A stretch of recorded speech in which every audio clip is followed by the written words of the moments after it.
YPG unlocked, because in the YPG we got too much sauce.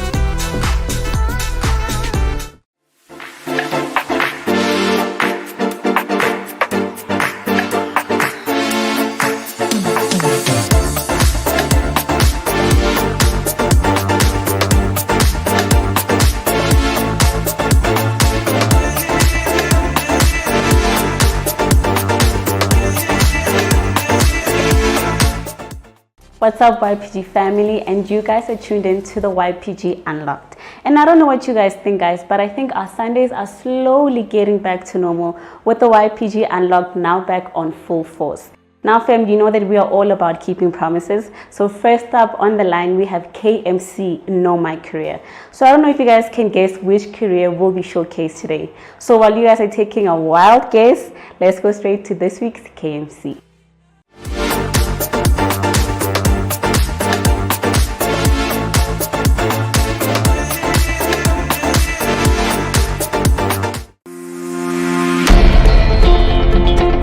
Welcome to an episode of Know My Career.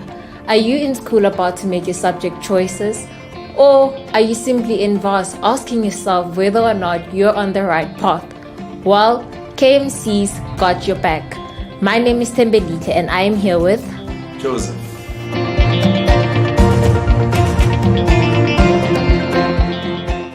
Hello there, my name is Joseph. I am an IT professional. I chose my career because I am into technologies.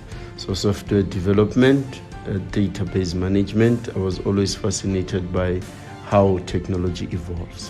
What is the difference between IT, information technology, and CAT, computer applications technology? The difference between the two is one is your basic CAT, is your basics of knowing how to operate a computer. Basically switching, typing emails, Word, PowerPoint, the likes. But then when you start to talk about IT in a broader sense, then you're talking about software development, you're talking about business intelligence, you're even talking about the support guys. What are the different levels that one can find in your profession? All right, so the different levels is we have firstly your graduate level coming from university, then you grow to be a junior, then you grow to be intermediate, then you become senior, then you start getting into different levels of management.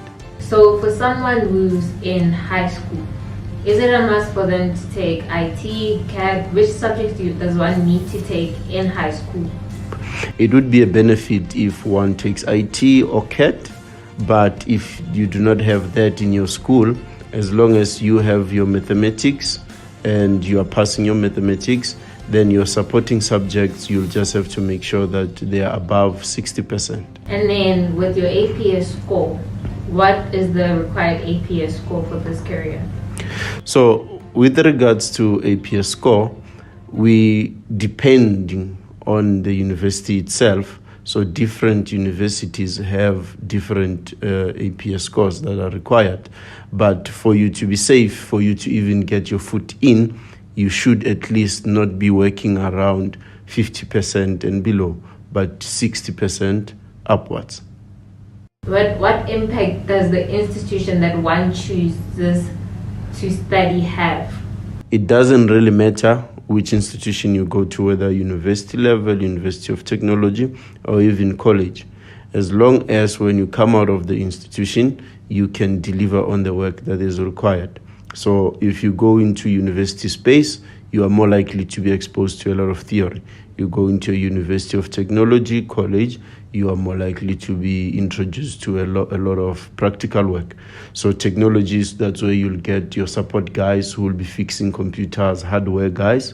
Your Universities of Technologies, you'll get a lot of software developers, people who are hands-on. And then university, you'll get a lot of business analysts, you'll get a lot of basically people who interact with business to deliver the message to people who are hands-on. Can you walk us through your normal day, a normal day in the life of an IT?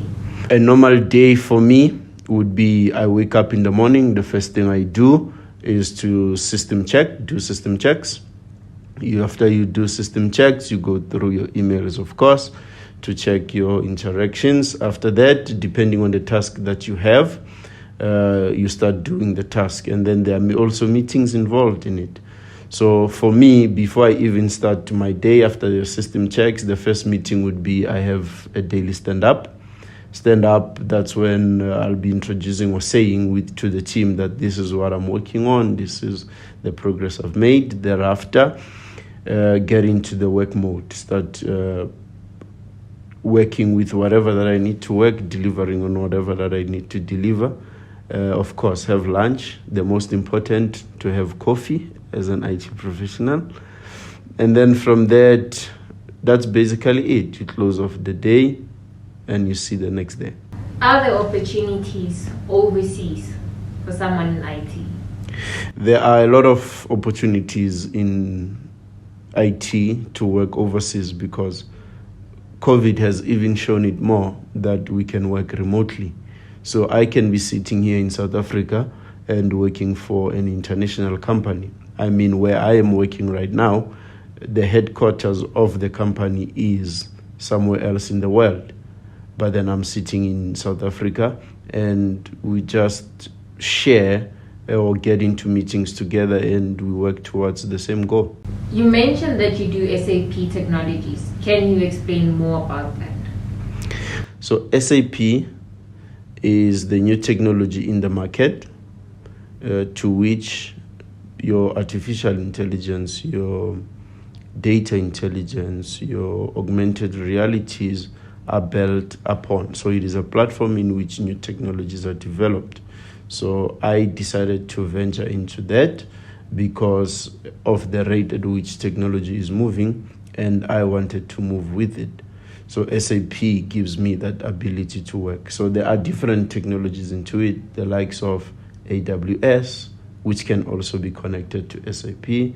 We have countless other technologies out there. What advice do you have to someone who's in IT, to someone who's looking to venture into IT? The advice would be, know what is it that you want to do in IT. If you want to do database management, for instance, you cannot be going to work at a company that does a lot of business intelligence, for instance. So companies like Oracle in the country, you know that is data centers. If you want to do system development, you check which company is it that do system development. We have a lot of those. You want to be a system analyst, for instance. You have banks for that. You can even go into banks to work there. So know exactly what is it that you want to do and know the space in which you want to fulfill what you want to do. When it comes to IT, how important is it that you love what you do? It is very important because it becomes tiring at times. You lose a lot of time, sleep, you lose a lot of time of interacting with people because of different deadlines, because of the workload that it comes with. What drives you? What drives me is building systems which are friendly to humans, building systems which are safe for everyone. At the rate in which technology is going, we get to be exposed to a lot of things. But then if we build secure systems, we build platforms to which people can grow, develop themselves, and make something out of their lives, and make money even. How did I end up in the space? Well, from high school, there wasn't actually much of exposure into IT from a township school. So after when I was doing my matric, then there was a company that we were attending classes at for what we call now SIP. Then that's where I was exposed to a lot of this technology, and I saw that this is what I'd want to do. From there, I got a bursary from the very same company to go and study IT, and here I am. What are the challenges that you face within your career? One of the biggest challenges, like any other career field, is getting a job into the market because of the experiences required. But fortunately enough, in our space, you can get the experience while you are still at home. So as I mentioned, building your own systems, building your own applications, that can be good on your portfolio, that you present those, that you present what you built even in interviews. Another thing is having the right resources to do your work. I mean, for instance, if you're a system developer, but you only have your standard laptop, for instance, you'll have a problem because some of these applications in which we build technologies on top are heavy and will be taking a lot of resources out of your CPU, your computer, memory, and then you won't be able to do what you need to do. So you'll need to get a proper laptop or computer to do your work. What are your ambitions within the career? Growth, firstly, and the most important, money as well. But most importantly, to build solutions that will work for us in the future. Do you think that you're making a difference in your career? Yes, I am making a difference. I've joined a team where I'm working now because of the very difference that I wanted to see. So if in an automotive space, you'll get self-driving cars, you'll get cars that auto-park, what better way to add or contribute other than that? How much money can one make in the IT space? Well, in the IT space, there's a lot of money, but it depends on what level you are on. So I went on to do some research, and according to pay scale, an average range will be for a support technician, you'll be getting something like 61,000 to 233,000 annually. And for support technician is someone whom we call when the network doesn't connect, when the computer is refusing to do something. And your software developers, you'll get from 125K to 594K. So it depends on what exactly that you do and on what level you are on. Word of advice to those watching. If you love technology and you wake up to it, sleep to it, this may be the right career path for you. What better way to make something out of your life with something that you love and you can bring an impact to? If you love the space and you'd want to work in the space, go study and then come back, make your mind. Can you take us on a tour around your workspace? Of course, you're welcome to it. Let's go.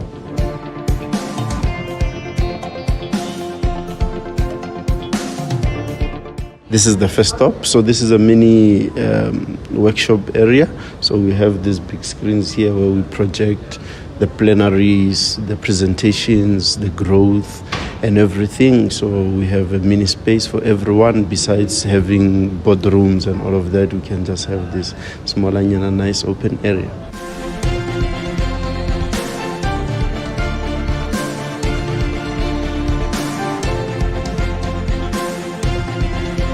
So in IT, it is really a casual space. So basically your semi-professional dress code would work. But if you're working where you don't necessarily interact with clients, then your short pants, your flip-flops would work. But then if you work in a business space, semi-formal would work.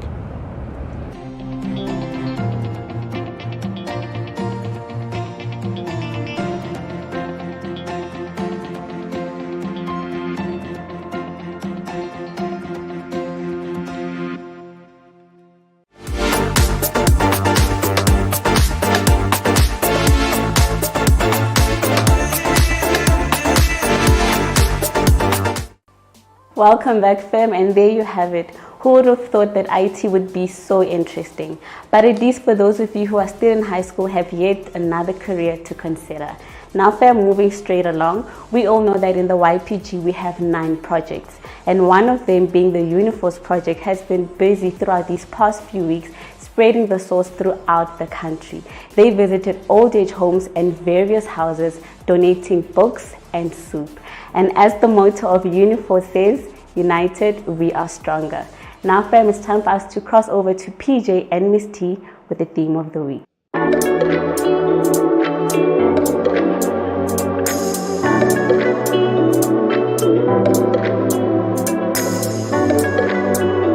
A very good afternoon to everybody who's keeping up with us on one more YPG Unlocked. What's good? What's happening, fam?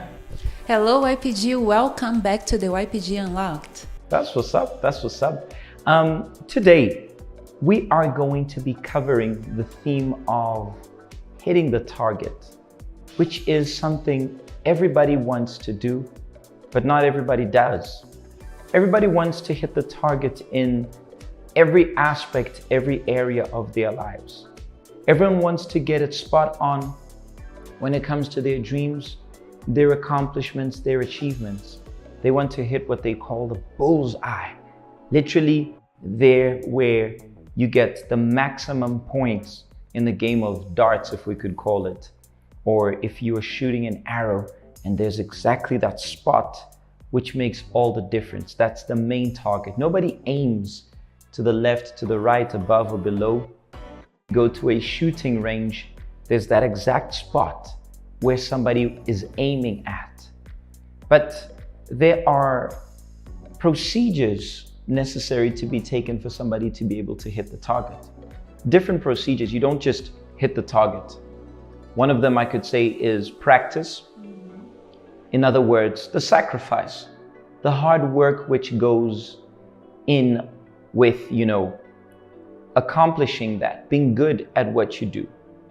You guys are going to be able to watch shortly one of the sports which the YPG recorded, the sports projects recorded, and it's interesting. It looks like a very sport, but it's not as easy as it looks because it requires practice. The interviewee there is going to mention, and it's interesting, he says, you don't train in the sport, you practice. So it's very interesting because training or practice, for all that matters, is something which requires sacrifice. You go the extra mile, you actually give everything to conquer what you want to conquer. And it's worth it by the end, because I don't know if you ever tried to play darts or to throw arrows, but when you hit the target, when you hit the spot, you feel, yes, I made it. And that's I would say the payment for all the sacrifice, for all the discipline you had to have. And that applies why we are bringing all of these up, because it's the theme of today. That applies to your life. What is the target you want to achieve? And what is it that you need to do? What are the sacrifices? What are the things that you need to give up for you to achieve that target, for you to hit exactly that in the spot? That's what's up. So the first tip I want to share with you all is practice is what pays off. And I'm going to show to you a short clip. We are going to watch this short clip of this famous South African swimmer, Chad Leclos. It was beautiful because he was up against the world's best. For those who don't know, he was up against Michael Phelps. Michael Phelps, I don't know how many medals that guy has won in the Olympics for swimming. Whether you enjoy swimming or not, most people will know the story of Michael Phelps. And apparently even his body is perfectly shaped. Naturally he's got the body for a swimmer and so forth. Honestly, it's amazing, but also there's talent behind that. There is the talent and there's the practice. Chad, on the other hand, was this guy from South Africa who all of a sudden joined in the Olympics, and he meets his idol who was Michael Phelps. You're gonna see him, we're just gonna cut out much of it, but you guys are gonna watch how amazing it was and how he literally just made it and managed to beat the giant, hit the target, and get it right. Let us watch this video and we're gonna be right back. The men's 200-meter butterfly final from the Aquatic Center. All eyes were on American Michael Phelps. Phelps entered the event with 17 medals, one shy of the all-time Olympic record set by gymnast Larissa Latianina from the former Soviet Union. The top seed was Japan's Matsuda, who settled for a bronze medal in Beijing. In the two-length race, South African Chad Leclos got out to a great start using his power off the block. Halfway through the race, Phelps turned first ahead of the South African Chad Leclos, who won 5 medals at the Youth Olympic Games. Down the stretch, Phelps tried to hold on, but his glide into the finish opened the door for the South African to win gold. Yes! Lacoste, with a brilliant finish, wins his first gold medal, finishing 5/100ths of a second ahead of Phelps. The South African wins gold, while Michael Phelps earns his 18th Olympic medal, tying the all-time record. Japan's Matsuda finishes third with a bronze in the men's 200-meter butterfly final. Greatest feeling of my life. Can you take us through the race? I just remember it. It's just like it's been in my genes for the past 4 years, you know. Michael Phelps is my hero, and I just wanted to race him in the final, and I just wanted to win so bad. I can't believe it. Wow, just in the last second, he made it. A split second, like a thousandth of a second there. When just he taps there, and I think he didn't believe. He did it. You can see when he's looking at the screen, he doesn't even believe that he got it. And that is a result of years of sacrifice, because if you think about it, the Olympics happen every 4 years. So before those 4 years, it was years and years and years and years of practice. He was practicing for that one moment. There was that one day or that 1 week or that 1 month where he was almost giving up, where he thought perhaps he wasn't going to make it, where he probably felt like, this is not for me, but he kept pushing.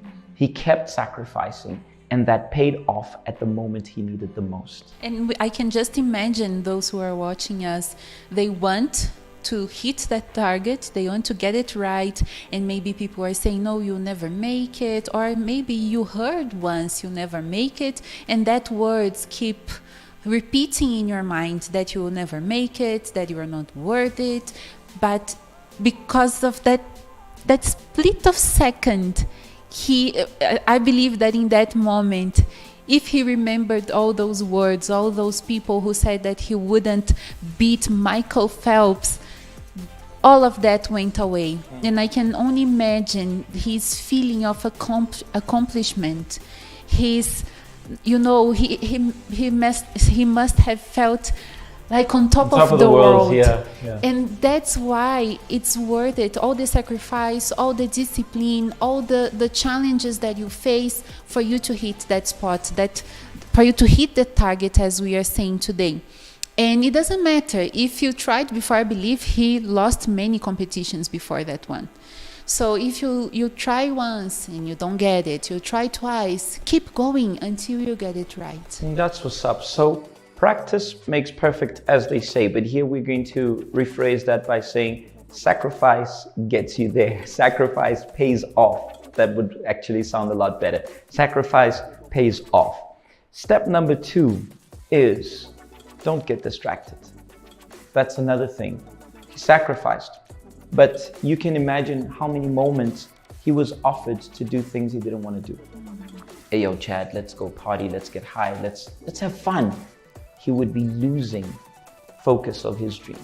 How many times something was happening, there was a gig, or there was something, maybe not even something wrong, you know, when I'm not saying party, but I mean, it could just be outing with friends or out with the family, in which instead he chose to be practicing. He chose to be in the waters, swimming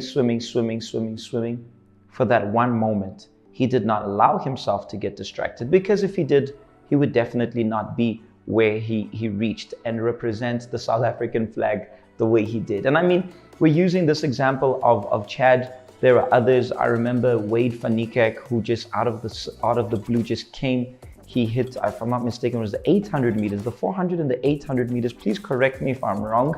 The 400 and the 800 meter, and he, you know, broke the world record.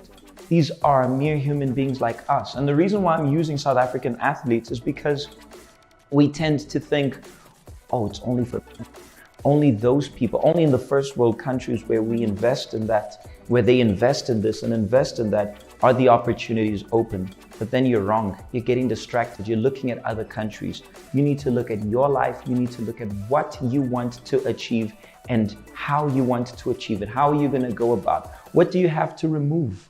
What do you have to exclude? Because that might be a distraction. Someone or something might be a distraction. We are using sports as an analogy, But remember, it could be in your love life, it could be in your health, it could be in any other area of your life. You pick one and find out what your target is. If you get distracted, you'll never be able to hit the target. And that's it. Imagine if in the moment he got distracted.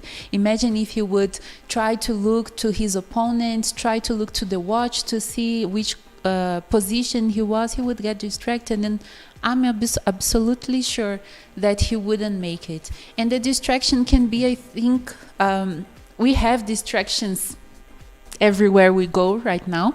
So if you get distracted and when you notice you spent 1 hour scrolling, 2 hours there, and you did nothing with your life, and we commented about that on the Bible Clock, I think 2-3 weeks ago, about you using the internet for you to learn something new, for you to improve yourself. And that's another tip that comes, I think, as an extra to hitting the target. Maybe you can increase your potential learning something instead of getting distracted. That's what's up. That's what's up. Now, the third tip that we're going to share with you is this. You're only going to hit the target when you get your priorities straight. If you don't know what is more important, you're going to hit every target but the right one. You might be getting the right target in some areas of your life, but there might be an area which you're getting it completely off. That's because you might be putting your focus on the least important and you are leaving last the most important. For example, you are someone who has a lot of friends, or you are in a relationship, or you are popular, or you have this, or you have that, but internally you're broken. So you've taken care of the outside, you've taken care of your looks, you've taken care of your appearance, what you give off to others, but on the inside, you might be broken. On the inside, things might be the opposite of what you're actually portraying on the outside. That's far away from the target. The complete opposite and far away from the target. So perhaps it's time, well, if that's the case, it's not perhaps, definitely, it's time for you to stop and think about this and ask yourself, what are the priorities you've set in your life? I mean, how many they want, for example, to get involved in relationships? They want to date, they want to jolt, they want to, have someone by their side, but they're not even okay with themselves. They're not doing well at school. They're not doing well at work. They're not doing well in the areas of their lives. They're not even doing well with themselves. How many think, if I get someone, I'm looking for someone to make me happy. You want someone to make you happy, but you're unhappy. So you're going to share your unhappiness with someone, or lean your happiness on someone, and when that someone leaves, you collapse. So that means your priorities aren't right. You are not hitting the target. You might be hitting some targets, but you're not hitting the right one. If internally you're not hitting the target, all the other targets don't matter. And you feel like you are doing nothing, even if you're hitting some of the other targets.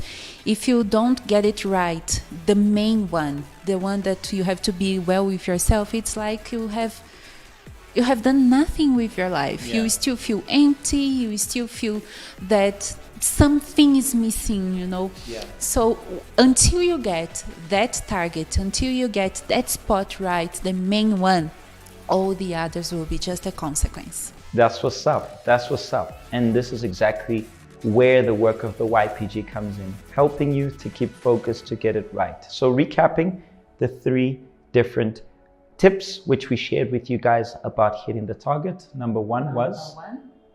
Do you remember it? No, I forgot. Oh my goodness. That's why it's good to recap. Sacrifice pays off. Yes. Sacrifice always pays off. Remember, practice makes perfect. Sacrifice always pays off. It might not pay off immediately, but eventually it will. Number 2, do you remember it?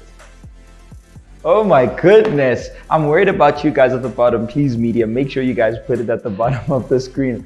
Number 2 is don't get distracted. There will be many different targets. Don't get or reasons for you not to hit the target. Stay focused on the target you have.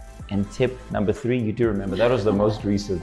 I give up. Let me carry on. I'm not going to put you in the spotlight. Number 3 was get your priorities straight. Focus on your priorities. Get them right. What is more important? You might be putting all your strength on certain things, but the most important, you haven't been.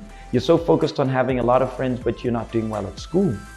You're so focused on so many things, but the most important, you haven't considered more. So that's basically what we're here for. And that's where the YPG, I repeat, comes in to assist you to get the priorities straight. That's what's up. I think that's it from us.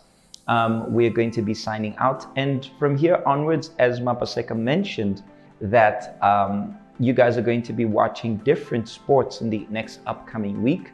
I'm not going to give it away.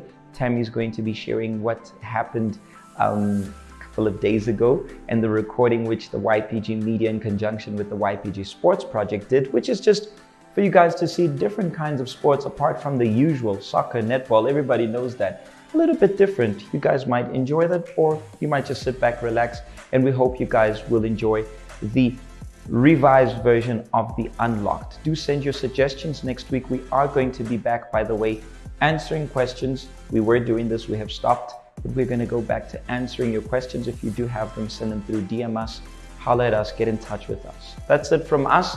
May God bless you all, and not forgetting that here in the YPG we got too much sauce. We out of here.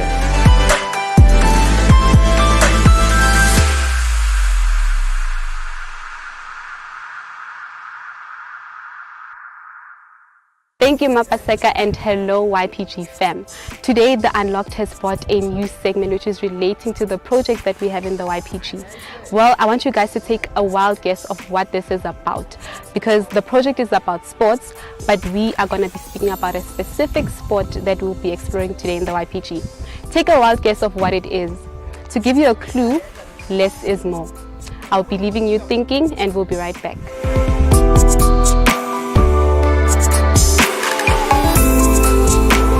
YPG fam, we are here at the Soweto Country Club, and we will be speaking to the general manager who's going to let us know what this mysterious sport is all about. Let's go.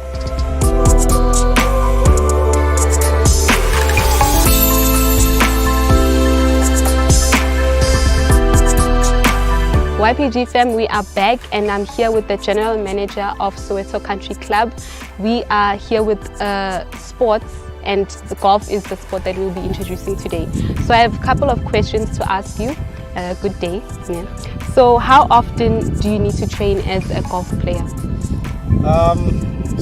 Golf, you need to practice. So you don't train for golf. You actually just practice. You need to make sure you practice, because it's a sport that you need to, the courses are not the same. So the more you practice, the more you learn about golf and what you need to do in golf, the clubs, the caddies, the players, everything about it. So practice in general makes perfect. So I think you need to, at least when you have time, you need to come and play and practice and make sure you dwell and gel with the sport. Now, when it comes to nutrition, how important is dieting or your eating habits? With golf, well, in general, I think nutrition and dieting is important for a human. But for any other sport, for any sport that's around the world, I think your diet and the way you eat, the way you handle yourself, it's very important for your stamina, for your strength. So obviously, it doesn't matter what kind of nutrition, as long as it's a healthy nutrition that you have. I mean, golf is there are pros and there is a social golf. So pros take it serious that they actually have a diet plan.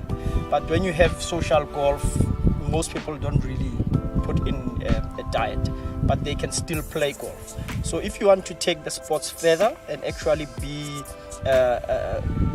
grow in the sport, you need to take even your diet and nutrition very seriously. Okay. And then the next question is, I hear that there are usually meetings. Is it true?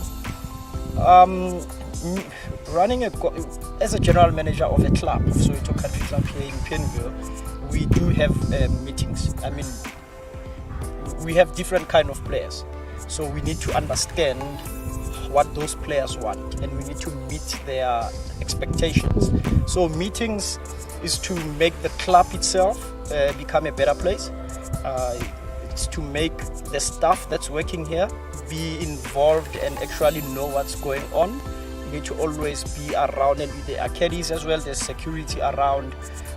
We have a halfway house, So there's so many departments in golf. It's just not you coming to a golf course and play. There is actually a clubhouse. There is actual food and beverages. There is, there's so many things that you can do in golf. So we are a country club. So a country club has so many different things. There's development. So meetings are important for us to be on the same page and always be at the interest of players and any guests or visitors that come to the club. So I would say yes, meetings are so important between us and the staff and the committees involved. Okay. So there are also different kinds of clubs. Which one does what? It depends. I mean, in a golf bag, there's 14 clubs that you need to use. You have your drivers, you have your sandwiches, you have your irons. So all the clubs, they represent the distance that you're going to play. So most of the time, most players would use a driver, which is the big one that's a bit longer than all the clubs. They'll use a driver to tee off from where they start, if it's a par 4 or a par 5. And on a par 3, they'll use an iron. So it depends where you are. At the course, there's 250s, there's so many distances that you can play at. Then you use those clubs.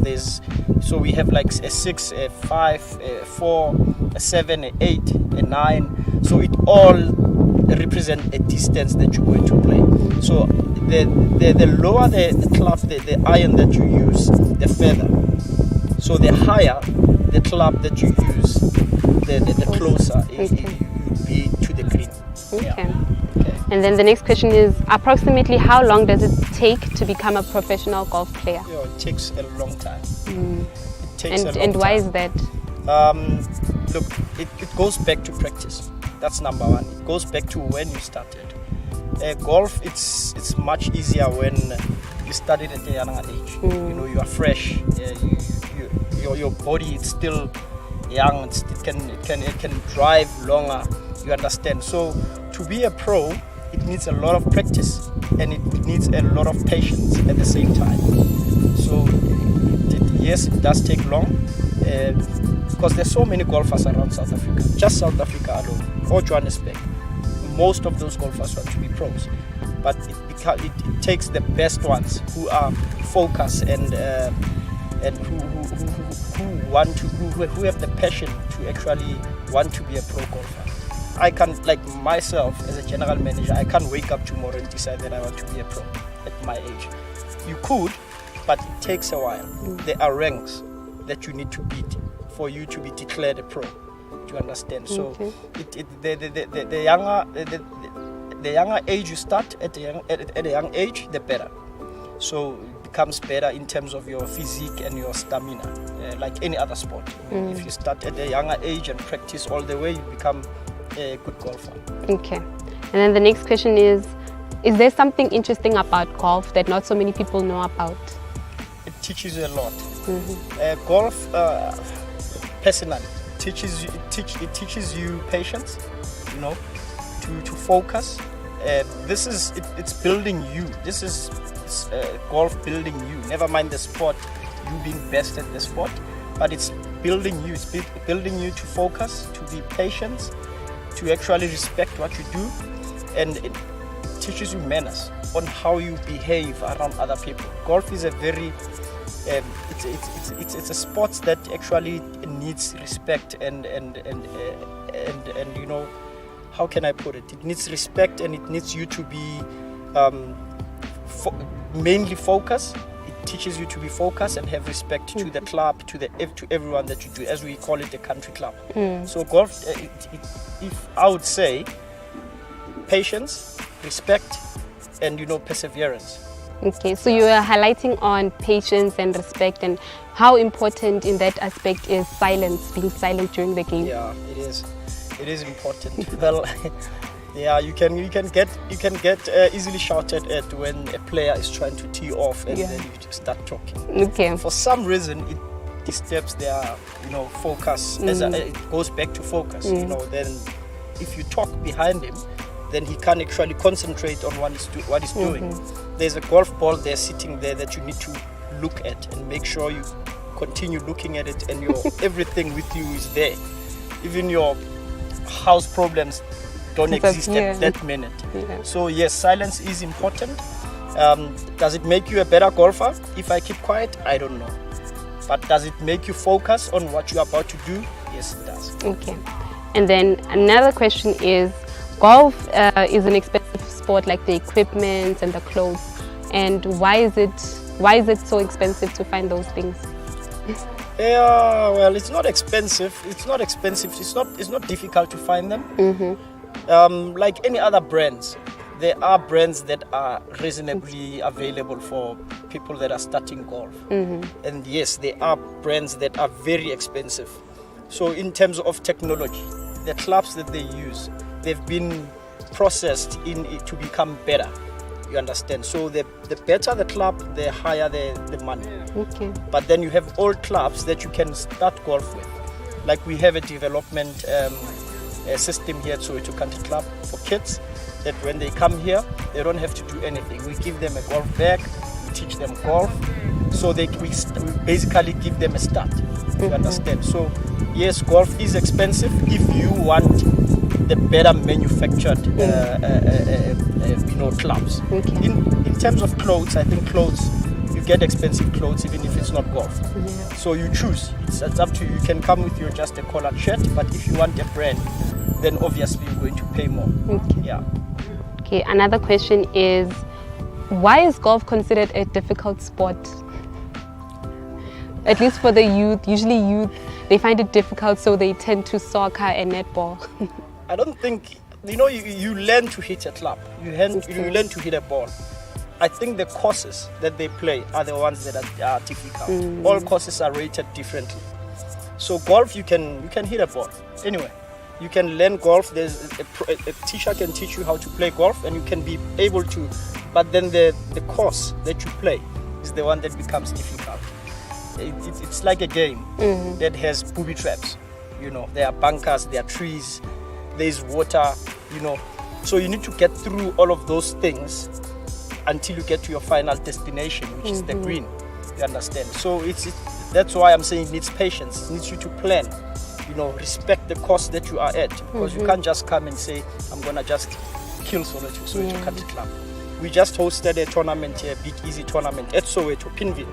A Big Easy tournament with Altron Big Easy tournament, Sunshine Tour. And there were pros it was pros that are ranked very high. And they ranked our course to be very difficult, and the greens were tough, but that's what you want, Yes, sometimes we set it up for social golf, but then when we host events like big tournaments, we make sure it lives up to Soweto Country Club. You can't just come here and think that you're gonna do the way you want to do, and So that's what I'm saying. The courses are the ones that are difficult. Golf, you can play golf. And then, do the courses have names? Because like specific ranks. Yeah, I mean, they like any other sports, they are ranked. So basically, Soweto Country Club, I'm not too sure where it's ranked because it keeps on changing. But then you've got your Bryson Country Club, you've got your Parkview, you've got your Royal Johannesburg and Kensington. You have also, there's so many courses just around Johannesburg. So ranks are important. Okay. Yeah. Another question is there a life lesson that you can give from golf as a general manager? It goes. Do you mean personally or for anyone that's just outside? Anyone that is related to golf, and then you can put it as a life lesson. It goes back to what I was saying previously on your question. Golf teaches you to be respectable. You'll be a very respectable person. It teaches you patience. It's very important in life to be patient. Yes, do get to your destination, but be patient.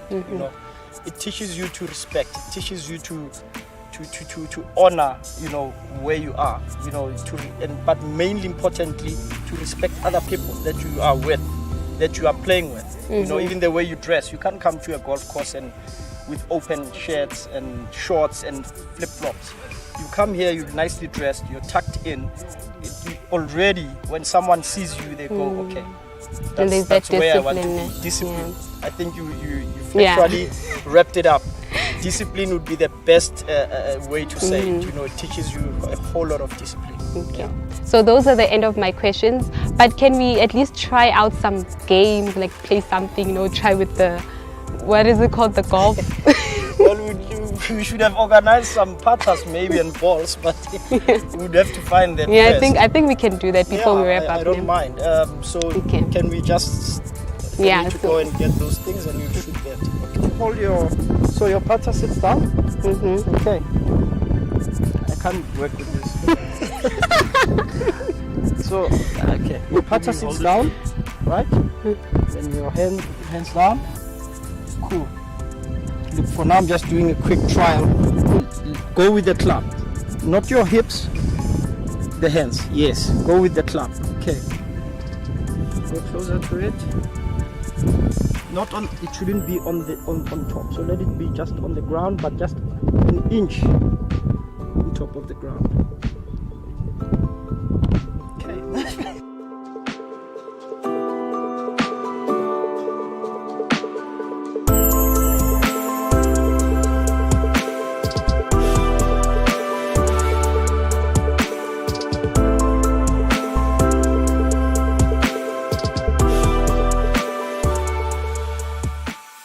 So YPG, as you can see, this place is huge. It is a very massive place, and it is also a very beautiful place. Golf has been found to be very interesting. Tell us what you thought about golf. Have you ever played it before? Have you ever went to a golf tournament? Tell us in the comment section below. And did you know that when we arrived here, the media team, we were told to keep quiet because the YPG came with sauce, we came with a lot of things, and we were told to keep quiet. But in the comment section below, that doesn't mean that you should be keeping quiet. And that is all that we have of today. Over to PJ and Miss T with the theme of the week.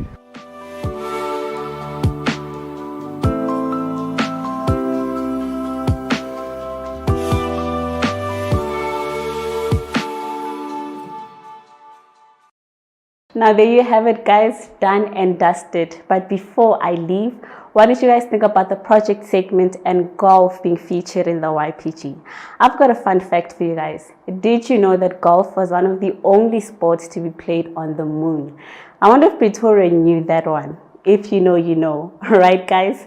Before Pretoria cancels me, it's my time to leave. But do remember to catch us next week at 7 p.m. with the YPG Unlocked. Because we never run out of sauce. Because in the YPG, we got too much sauce.